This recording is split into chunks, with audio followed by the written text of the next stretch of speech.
if it gets too loud. Okay. But it should be kind of like that. Yeah, that's pretty crystal. Is that crystal? Ooh. Yeah. Ooh, yeah. Ooh. That's why I got you on the good mic, buddy. Okay. Yeah. So Collin. The guests with the good mic? Yes, the guests get the good mic, and I get the old Shure 55. The it looks like a black and white. Yeah. The kind they use in the talking pictures. Yeah. Yeah. See. Yeah. So thank you so much for coming by, bro. Yeah, Johnny. Thank you, brother. Yeah. I appreciate it, man. Yeah, man. This is awesome. Yeah. So even though we bust this thing out in a bedroom in a very informal setting, as me and Nikki have acknowledged, the bed adds great acoustics. I'm to sure this it room. does. No, I like the kind of running and gunning feel to it. Yeah. I prefer it this way, not in a formal setting. Yeah. You know? It's relaxed. You know, we're chilling. We're having a good time. We're just chilling, that's what man. I like. Yeah. So let me just check out the levels here. It looks good, man. I think that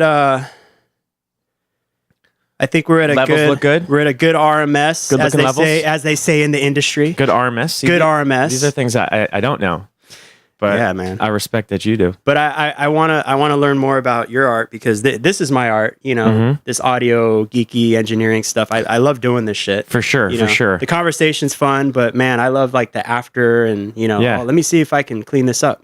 Yeah. But you're an actor, bro. I am an actor. Yeah. Yeah. That's a world that I don't know if I could get into that, man. Well, people love to say, how do you do that? Like I just got back from Jersey, right? Jersey. I was home back in the dirty Jersey. It's actually quite clean, quite pleasant. I don't know why people say that. But you're from New Jersey. I'm from right? New Jersey. I'm from Bergen County. So I grew up about 25 miles northwest of Manhattan, right? In the burbs. Oh. A quaint kind of well-kept, beautiful little town called Westwood. It was the hub of the valley, they called it. And sounds like you're talking about L.A. in certain regards. You know, the valley. Oh yeah, that's Westwood. right. It does, doesn't it? Yeah. Yeah. Anyway, that's strange. Yeah. But yeah. Maybe I was bound to come here, and I didn't even know it. But yeah, so suburban New York. That's where I grew up, and then after graduating from the University of Delaware with a business degree. Started 6 days after graduation. I was working full time in the city, and God, that was awful. Awful. When you say the city, you mean New York? New York, city. yeah, yeah. So I spent 2 years commuting on a bus. Oh, okay, on not even a train, a bus. All right, which God forbid it rained or snowed. Yeah, it was delayed. There was always the chance to get in late to work. Yeah, I had to wake up at 6:45 on the dot. If I woke up any later, I'm not at my desk by 9 o'clock. I'm getting yelled at by my bosses. Yeah, in a New York accent. Yeah, of course. No, the Long Island accent in particular. What the fuck? Hey, what are you doing? This is the third time this week. What the hell is your problem? Yeah, you know what I mean? What's your problem? Yeah. Wake up earlier. You're a fucking adult. All right. So it was just the whole thing didn't feel right. Yeah. We're getting kind of like... No, this is great, man. I want to touch on that because I had a very similar path. No, you know what? You asked me about acting at the start of this, and I always kind of, in my mind, I go back to the start of adulthood, essentially, because that's where it all started. That's where, when I was thrown into the real world, into the professional world, and what I thought was success. Oh, right? Man, yeah. It all kind of started to go against the grain within my soul. And then it took a couple years, a handful of years later, but then that all led to me coming out to LA. And there's a whole bunch of sequence of events that occurred in between those times in my life. But it was getting thrown, like I said, thrown into the world, feeling this unease within myself, and thinking that, like this is it. Like this is what I went to school for. Mm-hmm. That's the way that I felt was right out of college. I was a business major, also. Yeah, thinking get a good office, finance, accounting kind of deal, which I did, and I remember after kind of learning the ropes, within the first few months to 6 months or so, I was just like.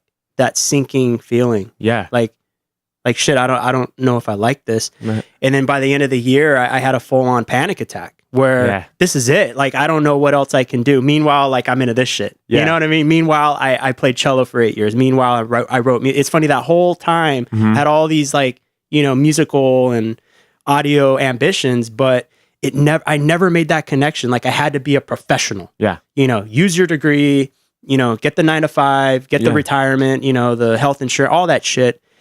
And man, I was so empty. And I remember when I made the decision to drop it all and just say, fuck this, I'm going to do what I want to do.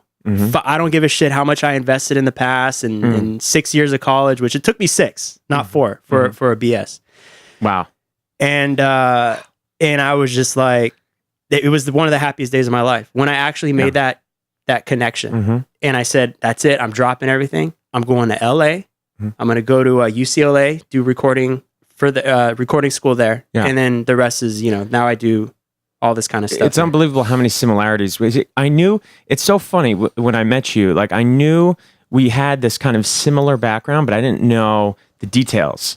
There are so many coincidences that have occurred in both your and my past. Like it's insane. It's mind blowing. But to go back to your point about feeling an emptiness in a career that you thought was success, or what was defined as success to us at the time, was that you know, you had these desires and these passions and these dreams, but you didn't feel like you were allowed to have them. Yeah, I never thought of it that way. Where we come from, okay, I was born in New Jersey. You were born San Diego, but then you had moved to New York at what time? This was much late. This is when I was already in music and I was a full-time DJ, and I was just like, let me shake it up. So I did a lot of traveling, and people that listen to the show know that, you know, I've been in Spain, I've been in New York, I've been in Miami, LA, San Diego. So that's kind of, I don't know if what I was chasing or what I was after, but I would never take back that experience, because I feel like living in all these different places was I can't even describe to you and like what that is. It's like, it's almost like I had all these lives, because each place I felt like a different human being. Yeah. Like I had all these lives for the price of one. Because it's crazy. It's like when I think back to my life in Miami, it's so different than my life here. My friends, like my jobs, like what I did, just the way I feel walking down the street to go to the store. It's like literally I've been reincarnated like fucking 7 times. Well, I think that's has a lot to do with the theme of travel in general. Because when you travel, you are out of your comfort zone and you have no choice but to adapt or die. Yeah. Right? And when you do that, you grow and you become somebody entirely new. You become a different version of yourself. You know, you still have what was there beforehand, but now you're just bigger. Yeah, I love that. You know? Yeah, and I kind of saw it as a metamorphosis also, but I didn't realize it until kind of after the fact. Because now that I'm back in LA, which after doing this whole round of all this traveling, and not just traveling, but living there, that upon retrospect, it's like, holy shit, because LA feels different to me, but LA didn't change, you know? So I'm the one that changed. Yeah. And I don't know, I love that. You know what I mean? Like that, to me, that it's just, I guess that was my rite of passage into maybe becoming a full-on adult, a full-on man. Yeah. You know, for me, like everyone has their own path, but there's definitely something I think to be said to follow the road less traveled, which is, here we are chasing our art. You know, it's so easy, quote unquote, to get the 9 to 5. Now, I'm not knocking people that do, you know, I'm just saying that if you're an artist and you have a skill to be able to do something else and have a decent living, I would probably say, just do that. But, you know, maybe do your art on the side to fill your soul or whatnot. But man, is it a rough road, you know? It depends on, you know, the person, like you said, like what level of fulfillment is necessary for you to be a happy human being. You know, I don't knock the 9 to 5s either, man. All my friends back east have that, you know, do that. And a lot of them are happy, a lot of them are miserable. But the ones that are happy seem to have other things going for them that fulfill them to an extent where they can wake up happy, have things to look forward to, enjoy their job, enjoy their work. And I love that. I envy that. That's what I always wanted. Yeah. But we just had this burning desire to go and find ourselves doing something else. And that's what kept people like you and me to keep looking. Yeah. And that's what landed us here. And that's why we're in this recording studio at this very moment in our lives.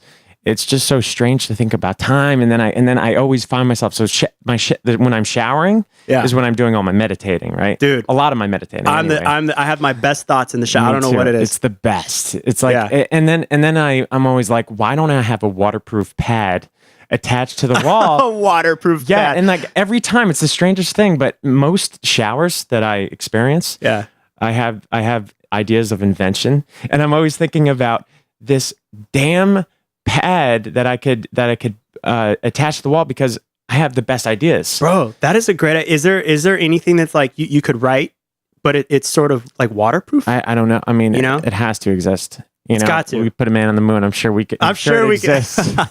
Dude, that would be a great idea because I'm telling you, man, there are many times when I've been in that shower, like, oh fuck, this is such a great. I gotta write, and I'm in the shower, and then next I'm doing, washing my ass, you know what, and I get out, I dry off, I brush and then I forgot.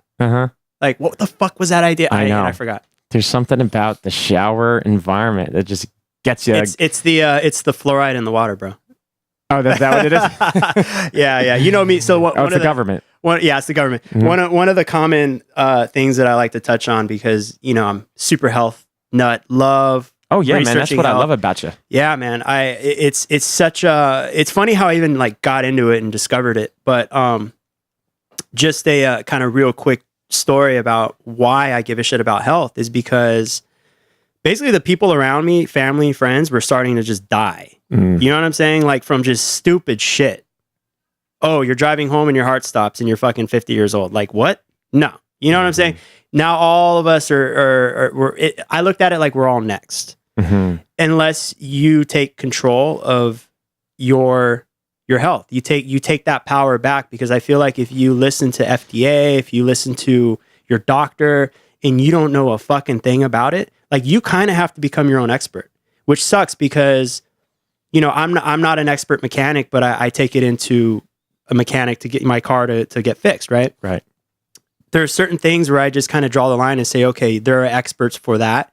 But where it comes to my body, like I'm taking full fucking control. And not to, toot my own horn here, but I've been told that I know more about health than some doctors. Yeah. Because, and not to say that I know how to fix you up if you break your leg. Like I don't have that capability. I'm not a surgeon, but doctors actually, people don't know this, that they only take like one class for nutrition in their whole.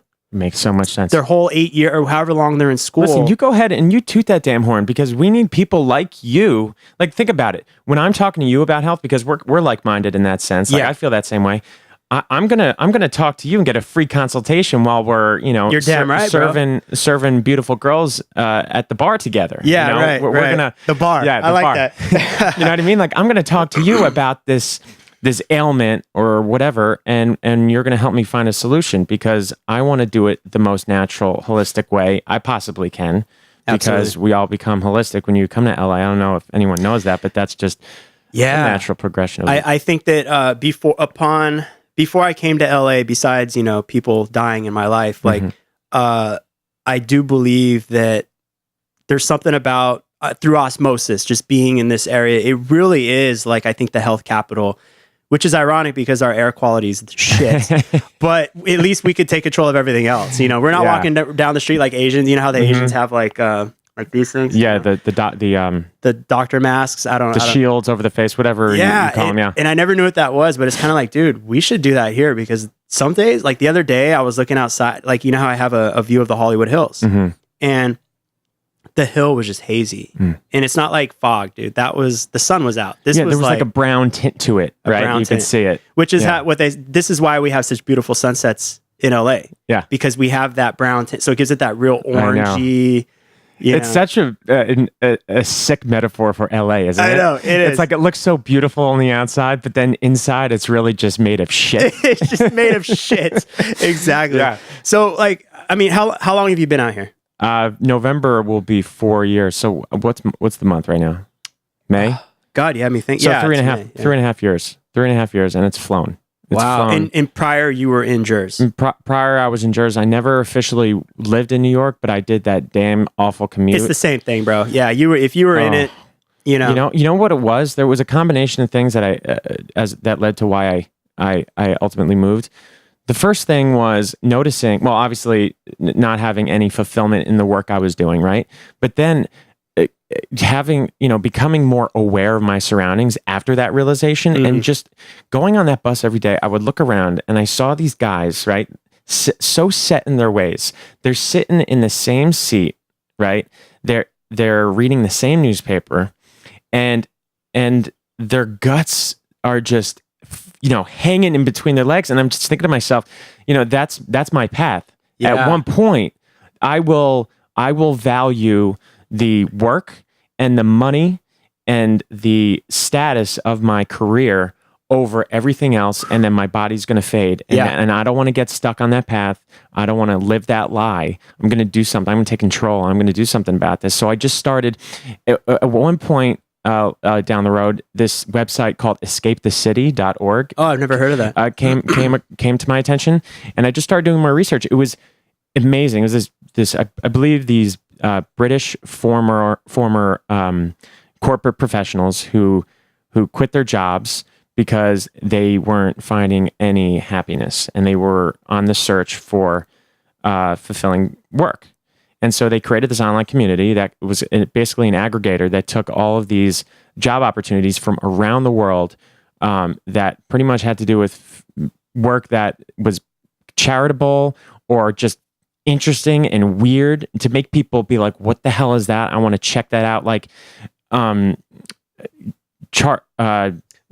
planning private aircraft flights across the Himalayas, just really bizarre, off the wall stuff. So like just live your fucking life. Yeah, live your life and create a story. You're into Tim Ferriss too, right? Don't you and I? Yes. And I remember you sent me a cool article about Tim Ferriss's. He had advice about podcasting because he has a very, very successful podcast. Because he'd been doing podcasting for so long, right, and became number one many, many, many times. He's always at the top of the podcast charts, but he never really understood why. It's so funny to me. It's like he had this natural ability and he just does it. It's like artists who are so good, but they don't understand their technique. They just do it and they can never explain why. Yeah. Yeah. It's like after the fact, you have to like, okay, why, Yeah. I totally get that. Tim Ferriss is, I was going to say, was one of the handful of reasons why I ultimately did move to California, because of reading his book, Was it the 4 Hour Work? Oh yeah. What an inspiring book. My God. Yeah. But before I forget, what was the name of that website? escapethecity.org. So it's .org. Okay. ESC thecity .org or .com. Oh, okay. Crap, so not escape like spelled out, but ESC. Escape like the upper left hand corner button on your laptop keyboard. All right, that makes sense. All right, I'll have to check that out. But yeah, I almost forgot that you sent me that link, and that you and I have talked about Tim Ferriss, because his books are. I've only read the 4 Hour Work Week, but his blog is legit, and the shit he talks about. I mean, the guy, he's basically a genius. I mean, when you hear him say, like, he thinks so outside of the box. Yeah. And I love the idea of the 4 Hour Work Week, where it's just like, why are you living for retirement? Why are you like, okay, well, just 30 more years, and then I can live my life. And you hate your life up until then, dude. Just like I said in this, I don't know if this is part of this. So you got this shit like, I have so many things I want to talk about to you, Collin. I'm glad you're here. Me too. How much time we have? So it's kind of like when I start seeing people dying around me, I'm like, all right, let me take charge of that health and whatnot. But if I did not take charge of my career life, then even though I may have my health, it's kind of like, then I don't have my sanity. I don't have my soul. So it's like, okay, so if you could take care of your soul, you could take care of, what makes you happy, and just do what makes you happy, kind of thing. I know it's so fucking simple, but I think if you're not doing shit and you think that you have to do something because of material gain, or you just have this pressure, now all of a sudden it's indentured servitude. Now you're basically a slave, it's such a strong word. And I think when people say, oh, you're a slave and all these conspiracy theorists, you know, it's like, it's so overbearing. It's like, well, you're not a slave, but you are an indentured server. Yeah. Like, you know, you're doing shit that you don't want to do because you have to pay for your fucking car in your mortgage. And most of it is self-imposed. That's the interesting thing about it. But it's groupthink too. Yeah. Because you are living this illusion because everyone else around you is living this illusion because you think that you have to have those material goods, and if you don't, you're looked at poorly, and you don't have status in society. Right. So it's groupthink. Yeah, it's sad. It's a sad truth. We were talking about this the other day with Adir. Is this idea of society not being your friend, and I love that. Like that should be in a fucking banner, like, you know, with the neon lights in Vegas flashing. Society is not your friend. Society ain't your friend. No, and it's society, or I'm sorry, culture. Okay. Society, culture. Okay, so culture is not your friend. Okay, society, we're a social species. Yada yada footprint. Culture is not your friend because culture is what puts your thinking way of being into a box. And Terrence McKenna, one of my huge influences, I've listened to probably every lecture this dude has spoken. I'll have to check him out. And yeah, definitely. YouTube, just check out Terrence McKenna. Yeah, okay. He's got a really interesting way of speaking too. It's almost like you could tell he's a genius just because he has this interesting rhythm. Yeah, the presentation is half of it, by the way. Yeah, but anyway, it's not your friend because this is what puts you into a box. And it's very easily seen when you look at different subcultures, even in just America. So, you know, you could be, you know, like you probably grew up in a fairly decent household, you know, Jersey, suburb of New York City. You know, you didn't grow up in a tough neighborhood, but you know, you're white dude, you know, had things that were fine, but you have this idea that you have the power to get what you want, you know, which is why you chase it, which is good. Like I have that similar kind of background. Whereas if you're the poor kid coming up in the poor neighborhoods, it's that culture, that mentality that puts him in, that makes him think that, you know, I'm not, this is me. Yeah. But also the influence that you had to make him a tough cookie growing up. Now he's a badass of the street. He can kick some fucking ass. But does he know how to go into an office and interview properly or present himself well? Yeah. You know, I don't know. I find the whole thing really fascinating that we're all influenced and we're all brainwashed to some degree. And I'm not saying that your culture, my culture, or the guy down the street's culture is any better than the other. We're all sort of have our own pros and cons with our subculture. Yeah. So you're brainwashed, I'm brainwashed, and so is the guy down the street. So my beliefs, the way I speak, the way I act, the way I walk, all that shit is influenced by culture. It's just so true. Yeah. And it's like, and I think that's where psychedelics come in, because when you take psychedelic drugs like psilocybin, mushrooms, or, you know, DMT and all this crazy, you know, shit that a lot of people haven't heard of, it takes you completely outside of that box and you just see who you are for what Tim Ferriss talks about hallucinogenics as therapy. Yeah, man. It is. I haven't. He's done detailed blogs and podcasts about it. I haven't really got into them because they're so intricate and complicated. I just haven't had the time to listen to them. But I'm sure that's really kind of the reason why. It's to get you out of that comfort zone, and just become human, right? Yeah, that was me here. Okay. That could be. Is that our? That could be our co-host. Not yet. Okay. It just takes you outside of that. I think we get into patterns of thought where, and we don't even realize it. You know, one day you wake up, it's kind of like you on that bus and you see the people in the same seat and that was like a psychedelic experience, what you had there, you know? Oh my God, it was. And kind of to talk about that, it's like that woke you up. And, you know, that's one thing that I see. It's very common in America is, I forget how you put it very eloquently, so I'll butcher it here. I probably didn't, by the way. Is the idea that you're following this career, you're after the money, you're after the status, you know, the 401k, whatever motive. And but at the cost of your health. And that is like, okay, so by the time you're 50 or 60 years old, let's just say you've made it, you're a millionaire. But you know how it is. You never really make it. It's always like some other thing to grab onto. You're trapped. But okay, so you're 55 years old. You're a fucking millionaire, prestigious, whatever. And your gut's hanging out over your fucking... What's your life expectancy? And it's like, okay, so now you're going to take all that money and that you made, and you're going to put it towards you being in the fucking hospital, getting the best treatment to fix the diabetes that you now have, or the fucking gout. I don't even know what gout is, but I feel like when you're fat and old, you get gout. You hear that as a common thing for fat old people, gout. Yes. Yeah. I always picture like an old Jewish lady. Like, it's bad for my gout. I can't even do the accent. What's it? I just think of Mike Myers and like, I'm feeling verklempt. It talks amongst yourselves. Yeah. Linda Trippman, Madonna comes on the show on SNL, back in the day when the bad old days on SNL. Dude, that was one of my favorite all-time scenes of SNL. Was when it was Mike Myers' character with Madonna, and they're doing the Jewish girl thing. And Barbra Streisand. And Barbara walks on, and you could tell that was unplanned. Like, she came on that because they always talk about Barbara. Yes. And the reaction on Madonna's face was fucking... Because Madonna was starstruck. She was like, oh my God. She tried to keep Myers character. Didn't know either, right? No, none of them knew. Yeah, that's true. And the dude who runs SNL, what's his name? Lorne Michaels. Lorne Michaels probably put him up to it. And that was one of my all-time favorite scenes in SNL. It's those candid moments. It's kind of like the cowbell thing. Well, cowbell. Because what's his name?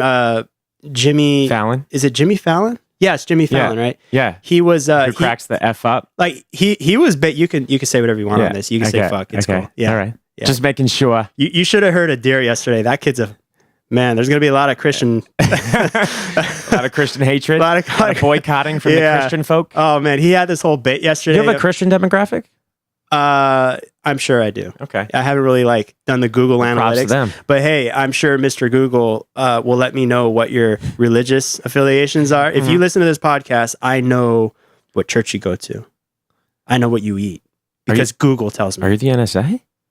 No. Anyway. So yeah. So Jimmy Fallon's cracking the F up. Yeah, Jimmy Fallon's cracking up. And I love those moments where it's just the breakdown. Yeah. And they're the best moments of because SNL. Of that, I mean, that's the only time really that you can be taken out. Because at that point, you have to stop suspending your disbelief, right? Because you are out of the scene now. You are watching it. Sorry, I'm kind of getting a little actory. No. I love the jargon. I love the whole thing. It's just it's funny to become an actor a little bit late. Like I wasn't like I wasn't that type who at 5 years old was I'm going to be an actor. No, I was never that. I was always an artist. I did music. I did fine art. I did all that crap, and it was great. But I started acting seriously in my mid-20s. Okay. But not to get too far off, but it's interesting to have this kind of education as an actor now, and just knowing the skill, knowing you have worldly the vocabulary, the verbiage, the vernacular of acting, and then looking in retrospect at things that I grew up loving, like all the SNL reruns. I absolutely love, a classic film we could talk about, and then looking at it again through a different pair of eyes is like people will say, oh, why are you watching that? Like my mom would be like, why are you renting that? You've, back at Blockbuster when I was a kid, you've seen that, you've seen Honey, I Blew Up the Kid 100 times. Why are we renting it again? Why am I spending another $3.25 on this damn tape that you've seen? Was it VHS? Hell yeah, it was VHS. Oh yeah, baby. Somebody told me the other day, and I don't know if this is true, but he's got my attention. Did you know, according to random dude on the street, did you know that all VHS tapes, even in the heyday, are made by hand? No way. In it's either China or Japan. It's one of the Asian, it could be Taiwan, whatever. Okay. Made by hand because they could not figure out a machine process because you remember how there's like springs and like there's all kinds of like it's just a fucking tape. Yeah. They made them. They were all made by hand. VHS tapes. Do you think there are any probably in the interest of novelty, there are VHS tapes that are being made today? Just, like... I'm sure there are. It's Yeah. probably a very small, like boutique operation, but I bet you Come back. I can see it, dude. People, where are we going? I don't know, but keep going. All right. I like it. No, I'm just saying, I feel like someone, like I said, we put a man on the moon. I'm sure we could make, like a Henry Ford assembly line style way of making VHS tapes. It's weird. I love how you say that. Like, we could do the man on the moon. We could put a man on the moon, but we don't have a note. We don't know how I to love do that saying. It's such notepad. bullshit. Can I tell you why? It's because we put all the technology. Wait, did we go to the moon? Ah, shit. Do we want to go there? That's a whole nother topic, dude. In Neil deGrasse Tyson, we trust. Okay. Okay, I know that he's a huge advocate for, like, dude, it's harder to fake that shit than it is to. Well, I mean, and also, I just think. I mean, yes, I know it was politically charged and militarily charged time in the world when we were doing that, and to kind of like flex our power as nations, right? If we can go here, we can, don't fuck with us because we'll, who knows what we could do to your country. But yeah, I would really be upset if someone were to be like, hey, Collin, we never went to the moon. But as Neil Tyson said, I love how he puts this. He's like this is how far we've made it as society, is that we can do shit that is so fucking unbelievable, like in achievement, like going to the moon, that people are in disbelief, that people are like, no, we did not even do that, because it is so unbelievable, the achievement. It's like, when you think about it, we left our home planet, bro. We did. Like, to go there. I believe we did go to the moon. I don't know if necessarily we did it when we say we did, but I 100% believe we went to the moon. Like, we have the means, the technology, like, it's there. But you can't forget all those lives that were lost in order to get there. I mean, I just watched last week for the first time a movie called The Right Stuff, which is a movie in the 80s about the space race and about John Glenn being the first ever American astronaut, or the first astronaut to ever orbit the Earth. Hold that thought. Holding. Here, I'm gonna put her on the thing. Put her on the thing. Nikki. I'm at your door. Oh shit. Hold on. Nikki's at your door. Nikki's at the door. This is Nikki. Say hi to the world. Shut the fuck up. Hang up the phone. Bye.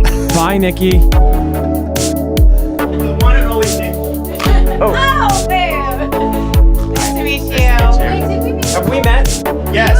Runyon Canyon. Yeah, that's right. Yes, I was. Okay. They already know each other. Come out of your thing. This is weird. Yeah. These are some of the best moments in podcasting. Is when Nikki shows up. Yeah. You're recording this. Nikki just asked what we were talking about. Yeah. I don't know if she's gonna believe it, but we were just talking about the fucking moon landing. Oh no! See, the thing is Nikki. Oh, don't get her started. Don't get her can of worms. Is he on my page? No. No. I don't know yet. I'm still getting to know. Me and Collin are Oh shit! just getting to know each other. Nikki is very I'm all about conspiracy theory oriented. Yeah. Okay. All right, let's move on. All right, so back to. Then why were you talking about the moon landing? If it's not conspiracy related, because we were what are you talking about? We were talking about how people always say, "Hey, we could put a man on the moon." But here's the thing, if we could put a man on the moon, then we can do the XYZ. But a lot of nothing's going to. If you think it's what I was going to say in a nutshell is that all of the technological advancements that led to going to the moon came as they were put under pressure. Yeah. And they came up with the technology on the spot, and then after the fact, that technology became mainstream, and then for use to the public, and so those benefits kind of followed the. It seems like that if, at least with the United States, if there's war going on or some kind of competition, we will find a way to fucking create the Stargate. Mm-hmm. Just if it's better, if it's going to beat the Russians, if it's going to beat the Chinese. Like if we have some kind of incentive from a standpoint of war, it's like, dude, we'll invent a new dimension. Like we'll fucking go there. Yeah, like innovation. And then the moment we win, then we just fucking throw it out the window and we're done. It's like, the space shuttle program. They're just you're fucking kidding. I'm so sad I can't point out to any exact, but I know. Listen, I will reference Neil deGrasse Tyson. Go and listen to his podcasts, read his blogs. Oh, he has his own podcast. Yes, it's called Star Talk Radio. Okay, and his co-host is Chuck Nice, the comedian. No shit. So it's like an interesting dynamic. It's fantastic, and they talk about science in our daily lives, and they have this brilliant perspective from a science guy and a comedian, and they make it relatable and digestible to the public. These really crazy concepts that otherwise we wouldn't be able to grasp, but we can, and it makes it interesting and entertaining. You got a few things that I have to check out. Yeah, the website. Tell Nikki that website real quick. The escape.org. escapethecity.org or .com. I'm not sure. I can't remember. Collin basically, he's from Jersey. But he did the life, the New York City life. Okay. And you had that experience too, and you're like, get me the fuck. Yes. I was not into the New York City life. Not at all. Not at all. Not at all. But you were there. I was there for 3.5 years. Doing what? Bartending, trying to be an actor. Well, same shit I'm doing here. So I'm in a room full of actors here. I love it. No, this is one of the cool, because I have a lot of complaints about LA, and it's not New York, because I'm the opposite, where I really like New York. Yeah. But what we're doing right here, this is like some LA shit, because you're an actor. You're an actor. I'm a musician, producer, whatever. A deer yesterday or the other day, actor. It's like everyone's a fucking artist. Yeah. And you know what? That is really refreshing that we're around so many people that, well, not everyone's an artist. Some of them are just in it for the fame and they're just full of shit. But you guys, for real, like you're in it because it's your heart. That's that I think is the difference. It's like an undying desire that we all have to just do things that make us feel fucking good. Yeah. Because we know what it's like to not feel good, and that sucks, and we lose sleep over it, and that's why when we do shit like this, we can sleep soundly. Yeah, and I say it's like however amount of success that this podcast may or may not see. I just love doing this shit with you guys, like that, like right here. Like I've been looking forward to the three of us for a while. You remember when we met you on Runyon? We were going up Runyon Canyon. Her and I were going to do a hike. Yeah. And we saw you. Rest in peace, Runyon. Rest in peace, Runyon. Until the end of July. And then it'll be back. It's too damn long. It's a dirt hill. Well, come to Griffith Park. Come to Griffith Park. It's fine. I moved to the mouth of Runyon for Runyon. Oh, Jesus. Are you kidding me? No. I live. That's right. You live right there. I live pretty much right there. It's only like 2 more months. I know. I'm just being dramatic. Yeah. Continue. You fucking actors, you. I moved here. Well, Griffith Park is my backyard, and it's a good hike. So, well, I'm jealous. That's great. I like Griffith. I prefer Griffith to Runyon. Me too. It's just that Runyon is more convenient. Well, Griffith is less of a scene. That's right. You were saying that. So, well, because celebrities go to Runyon, and people who want to be celebrities go to Runyon, and people who are just douchebags go to Runyon. Yeah, and then we go to Runyon. Yeah, I wonder what that says about us. I just like it because it's a good workout. But Griffith Park is less pretentious, and there's a lot more just normal, average people there. Yeah, true. Yeah, dude, Nikki, thank you so much for coming. Like seriously, yeah, of course. Because we've been so behind on episodes because I was in San Francisco and you were doing it's like back and forth. And finally, I got the 3 of you in a fucking room. Amen, brother. Accomplishment. Well, in that time, I did film something. Oh shit! Yay, me. Let's talk about it. No, there's not much to say. Let's have coffee talk. Let's talk about it. Have a sip of coffee over there. I do have coffee. Where's your coffee? It's on the floor. It's good for your gout. Have a little bit of coffee over there. But here, this is another reason why we have to talk about it. We are here and we're artists, right? But we respect. If we are true artists, we respect each other's work. Unlike our former lives back in New York, when I was doing that whole thing, it's all jealousy based and trying to achieve the next thing because someone else has it. Step on the guy to get to the right. Wait. Was Collin living in New York when we were living in New York? That's what we were trying to figure out. You know dates better than me. So what are the dates that I was there when you were? Do you know? No. Wait, I moved back to LA last year, so I don't know. So 2013, 2014, were you there? Mm-mm. No, okay. I was in LA. Okay, no, he and I were living there, but like I moved there first and he was in Spain and then he came a year later. España. And then I left and then he came back to LA after I left, so Johnny's following me across the country. Yeah, that's what she keeps saying, we keep ending up at the same, and what's funny is everywhere she's bartended, I've DJ'd. It's this weird thing where... Yeah, we've worked together in some capacity for quite some time. Are you chasing her? He is. Yes.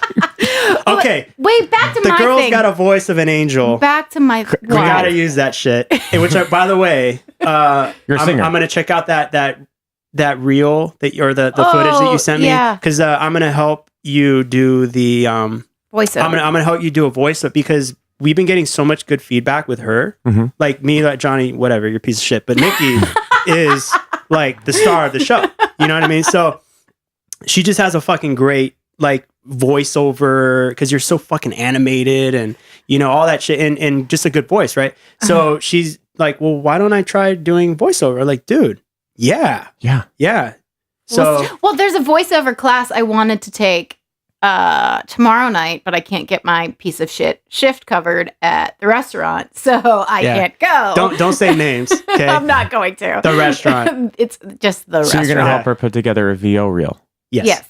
Fantastic. Yeah. But I wanted to go to this workshop just to learn the basics because when to get into like commercials or film and TV, I have a strategy and I know what you need to do. Voiceovers is completely new, uncharted territory. I don't even know where to begin. Mm-hmm. So I really wanted to go to this workshop just to learn the basics, but I guess I'm not going to get to go to do that. Or maybe I should just quit my job and go. Fuck it. I don't. Maybe that's what I feel like right now. Jump in. I mean, but let me tell you what I was going to tell you. So I had one line in a movie, and it was my first legit thing since you and I did the first episode. Yeah. So, what was the line? Can we hear it? No, it's stupid. Can you do it just like you did it in the film? Back. No, it's stupid. But anyways, I was cast just to do this one line, and then they gave me a second line. I don't know if the second line will make it into the final cut, but it's my first real paying gig, first legitimate IMDb credit. Okay. So I'm congratulations. I'm legit now. Yeah. I had my own trailer on the set. Are you not allowed to say anything else? I mean, they didn't. It doesn't matter. Okay. I don't think so. The movie's called American Satan. American Satan? Satan, American it's like Satan. the devil. But I don't know. Is that this sequel to American Psycho? No. But I don't know. They don't know when or how they're releasing it. If it's going to be theatrical, Netflix only, straight to DVD. Sure. I don't know. But there's actually a lot of big people in the movie. Sorry, I'm a perfectionist. One of the actors from Game of Thrones was there. Okay. Little guy? Was it the little guy? No, it was not the little guy. Pete Dinklage? No. The guy that plays Jon Snow's best friend. I don't watch GOT. You don't watch it? Mm-mm. Oh. Sort of. Did you hear that? Oh, she was like, "Yeah, I'm not gonna associate with you on any level." I don't know what to say. Well, anyways, Malcolm McDowell's in the movie. Denise Richards, some other people. Yeah. So whatever. I have this dinky little part, but it's real and it makes me legit. And I had my own trailer on set, and everybody was so nice to me. And the second AD is like, "Can I get you coffee or water or anything?" And like, you told me that the midget was getting you water. I did not say the midget was not even there. It was not him. It was a different character. That was the AD. So, anyways, that's my big news. I did a movie. You probably can't even see my face because the way the camera was angled, it just showed the side of my face. As long as they get the voice. Yeah. But it's real worthy. It's worthy for. That's worthy for real. There you go. Well, it depends because it'll go on your voiceover thing. they did not show my face. The camera was only on the side because I was interviewing the lead, the actress in the scene. There wasn't another guy, like another camera. They didn't do a turnaround or anything. So I mean, you literally might only hear me and see my hand on the microphone. I don't know how they're going to edit it together. But at the end of the day, I did something. I got paid for it, and I have an IMDb credit. Yeah. That's the moral of this story. That how do you eat an elephant? What the fuck does One that mean? spoonful at a time. That's it. See, it's going to lead you to the next thing. That's what it's all about. Well, I still don't have an agent, so that's the other thing. That's okay. I can't even get any, like, I've gotten a few meetings and then they show no interest. And I know that I do okay in the room with the reads, but I think they have too many people that are like me. I mean, I'm kind of a cliche. I'm just a white girl in her 30s with brown hair. I don't. Yeah. So, but I told you, I really see you as you're the sassy best friend. That's you know what I mean? Yeah. Like I don't necessarily see Nikki in the lead role unless she has a gun in her hand or her leg is a gun, like that Tarantino shit. Oh shit, yeah.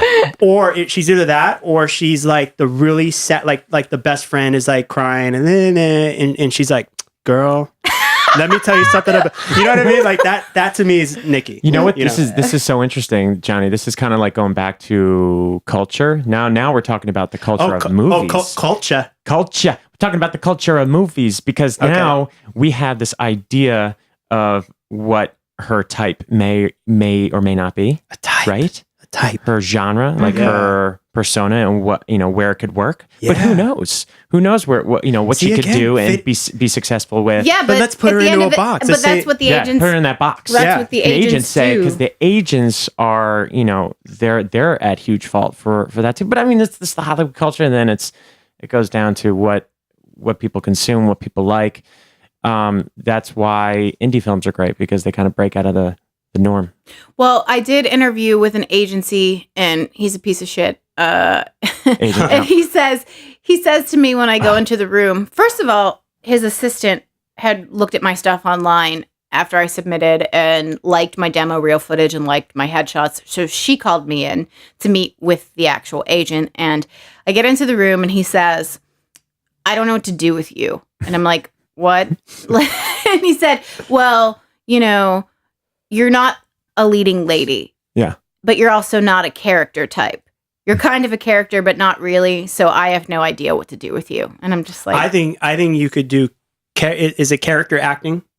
Where you're kind of, you literally do like De Niro's De Niro, right? He's not a character actor. Right. You're the opposite of that, where you could do like all these different quirky kind of deals. I guess. Yeah. But your agency, your agency story is not an original story. I've heard that so many times before. These awful first meetings, like, oh, you don't fit. You're like, what am I going to do? And it's so. But then, what are you basing it on, Mr. Agent Man? Like, what the hell? What are you? Do you have an agent? I do have an agent, and I have a manager. But my manager is a submitting manager, so she gets me 98% of my work, and then we'll take like the agency cut. I thought I had a manager as well, because my guy from New York who's bi-coastal, who said he was representing me out here, I called him and gave him the good news about the movie, and I said, we've never really talked about your percentage and whatnot and what's going. So I'm like, I finally booked something, and he's like, oh, well, you don't owe me anything, and kind of like, best of luck to you. Yeah. And I'm like, okay. Oh, I've had that same experience. Yeah. And I'm like, wait, I just had a meeting with you 3 months ago. You said your assistant was submitting me for things, and now you're just giving me the brush off. I don't know what's happening. All right, here's how it's going to work. We're going to do it like Entourage style, okay? What? If one of us makes it. We all make it? We all make it. We ride each other's coattails. Uh-huh. Oh, that's so funny you bring that up, because Jeremy Piven was at my gym the other day. Right. She said that she was like, no, she texted me like, and I don't know if you interpreted my response the way that I wanted you to, but you were like, Ari, like capital ARI, Ari Gold is at my gym right now. And I'm like, you mean Jeremy Piven? Yeah. And she's like, yeah, Jeremy Piven. No, I knew it. I called him Ari Gold on purpose. Yeah, I know. But I love that character. Like, to me, Jeremy Piven made Entourage.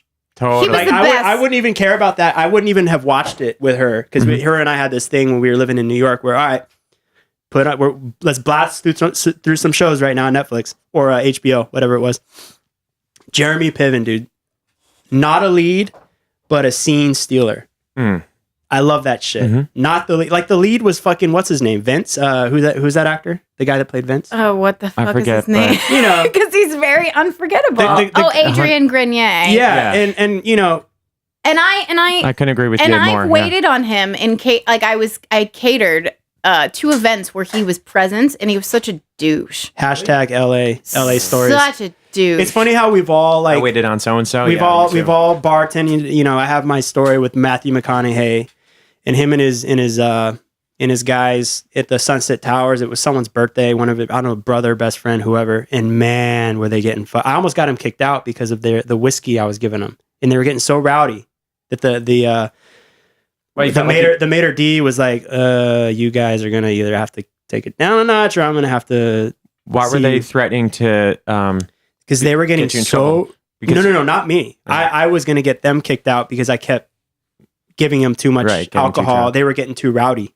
You know, but I felt, you know, hey, this is Matthew McConaughey. He can do whatever the fuck he wants here. Yeah. You know, he could staple furniture to the ceiling, and I'm sure they would let him do it, but apparently not. Not at the Sunset Towers. Yeah. Which, by the way, that's our view. That's when you look outside and you look at the hill. That's that building, that Art Deco building, is Sunset Towers. Yeah. I feel like if that were like a Kim Kardashian, I feel like I would do everything I can to get her kicked out. Don't get me started on that. Yeah. Oh, we've had rants about reality because TV, I think it's ruining the craft, to be honest. I mean, it's taking away, but I think everything comes like a pendulum. It'll come full swing when people realize, like, dude, why do I give a shit about this other human being's life? Like, again, it's this vicariousness where your life isn't good enough. You have to care what so-and-so is. I have to tell you, though, like, I don't purposely seek out to watch reality TV. Well, I don't own a television. I only watch things on Netflix. That's my only source of entertainment on my laptop.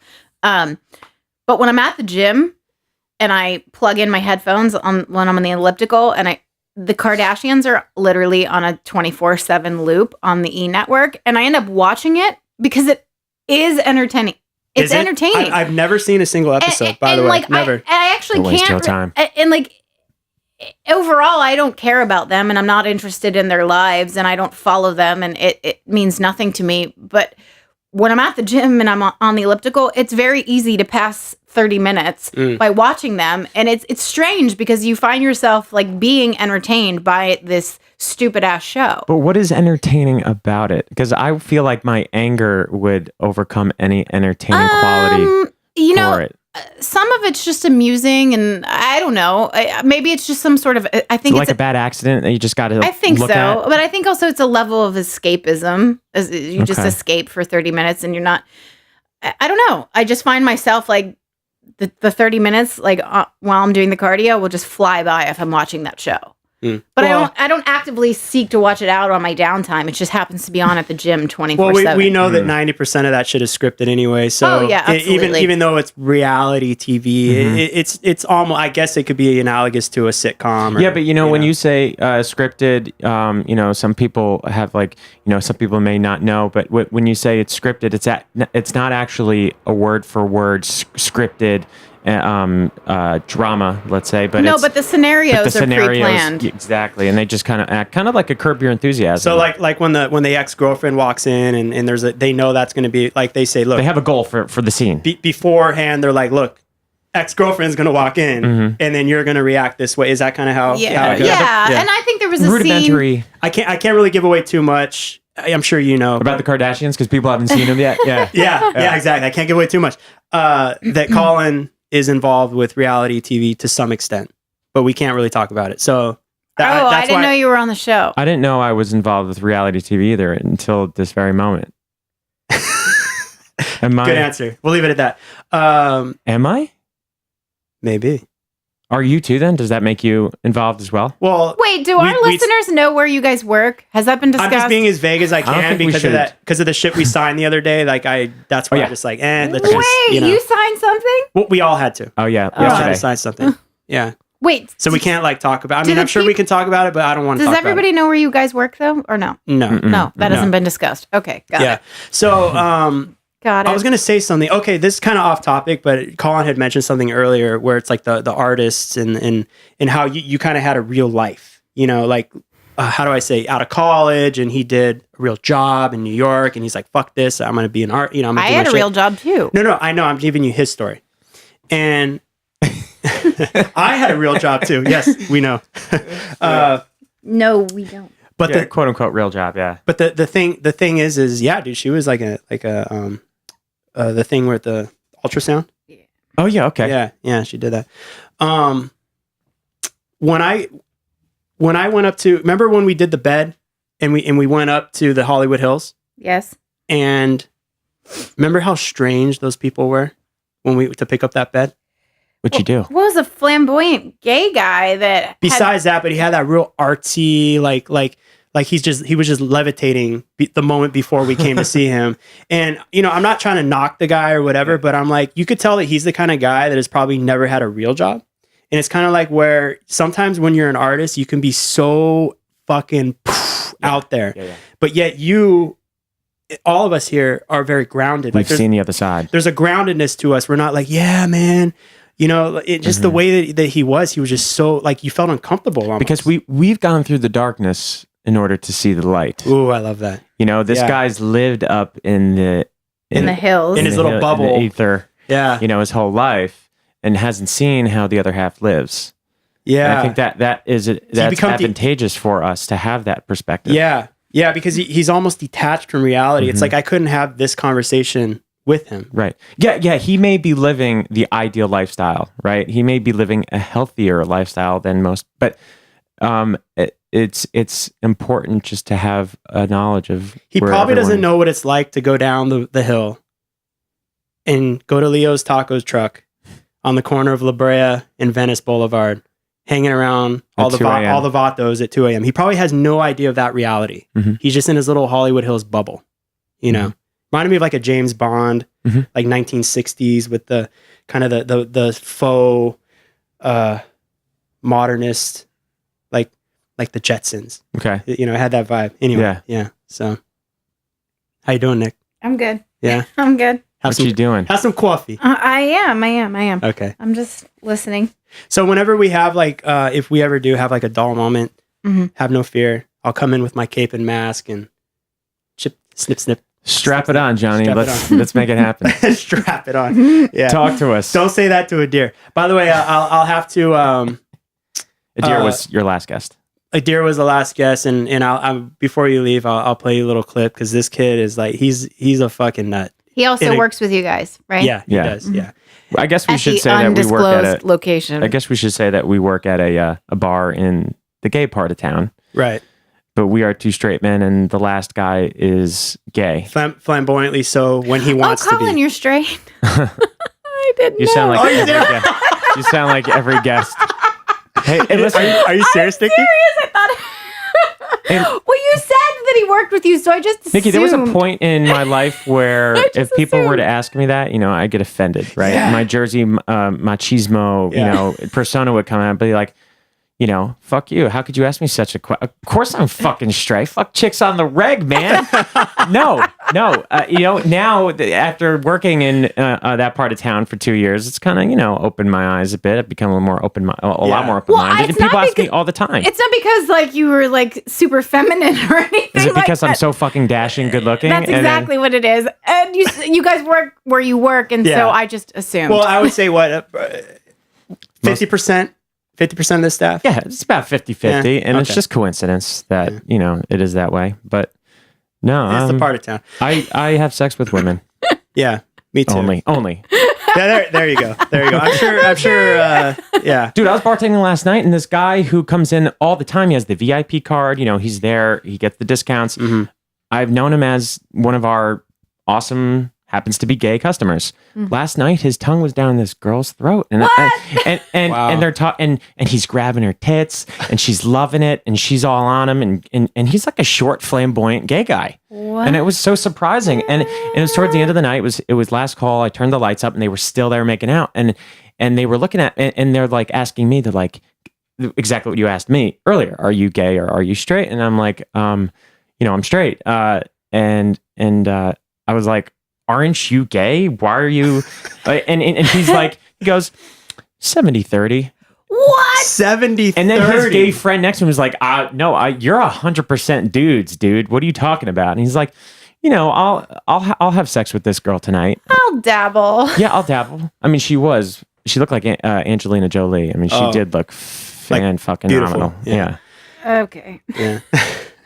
That's a good story. Yeah. That's the thing is, I haven't really asked a lot of our gay friends, but it would be fascinating to know, like, okay, you're gay, right? Not you, but you're gay. What would it take for you to sleep with a woman?